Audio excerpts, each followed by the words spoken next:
Hello, જય શ્રી કૃષ્ણ. ખાસ તો બટરનો વિડીયો મારો પહેલામાં છે, એક કે બે વિડીયા છે, પણ બહુ બધા કમેન્ટ કરી હતી ને તો મેં કીધું હાલો પાછું આજે બનાવી જ નાખું. કારણ કે મેં જ્યારે પેલો બદામનો હલવો મૂક્યો ને ત્યારે બહુ જ કમેન્ટ હતી, અને મેઇન જે અહીંના જેન્ટ્સ એટલે છોકરા જ હશે, આંટી લખે છે, એટલે એમના જે વિડીયો હતા કે તમે ઘી કેવી રીતે બનાવો છો, તો ઘીનો વિડીયો આપણે આજે કરીએ. ચલો, હું તમને આ બટર કયું છે કોસ્કોમાંથી લાવું છું, અને અનસોલ્ટેડ બટર છે, હું તમને બતાવી દઉં.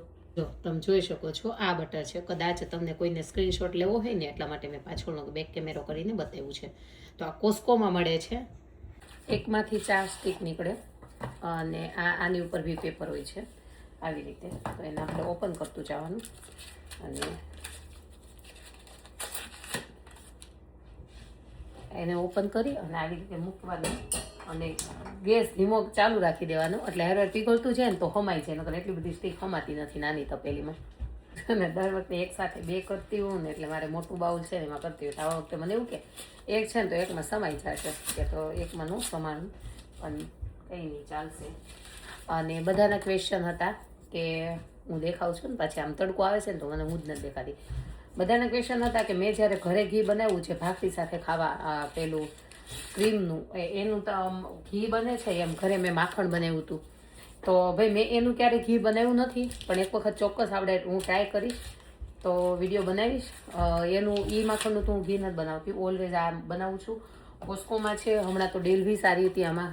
શરૂઆતમાં $13 એક આવતું હતું, પણ હમણાં $8 હતું. તો એક સાથે મેં લઈ લીધું હતું, અને આ ઘરે જ બનાવું છું. જો તમે જોઈ શકો છો, મને એવું લાગે છે નહીં સમાય, પણ હું સમાડી તો દઈશ જ. હજી છે ને મારે જો આમાં સ્ટીક છે, પણ આ સ્ટીક એકદમ પેલી થઈ જાય ને, પીગળી જાય ને પછી ધીમો ગેસ કરી નાખવાનો, સાવ ધીમા ગેસે જ બનાવવાનું ઘી. જો આવી રીતે ઘી ઉકળે છે મસ્ત મજાનું. ધ્યાન રાખજો, એટલી તો પેલું હોય ને તો ધ્યાન રાખવું પડે. ઓકે, આજે મેં તો ભૂલ કરી નાખી ઊંડા વાસણમાં મૂકવાનું, પણ કન્ટિન્યુ ધ્યાન રાખવું પડે ને તો ઉભરાઈ જાય. જો ઓલું મારું પાણીવાળું ઘી હતું ને એવું જોતું ને તો એકદમ જો આવું પાકવા દેવાનું. ઓકે, ઘી થોડુંક એવું કાચું રહે ને તો એ એટલું બધું પાણીવાળું ન બને, ઝળકાવાળું નહીં બને, ઓલું એકદમ જામી જાય ને એવું બનશે. મારે ગમે એટલી ઠંડી હોય ને તો એકદમ મસ્ત. તમે જો કે મારું ઘી જોયેલું છે. ધ્યાન ખાતર બતાવું છું કે આવા કલરનું કીટું થાય ને ત્યાં સુધી આપણે ઘી ગરમ કરશું. જો આવા કલરનું મસ્ત આટો લઈ ગયું છે.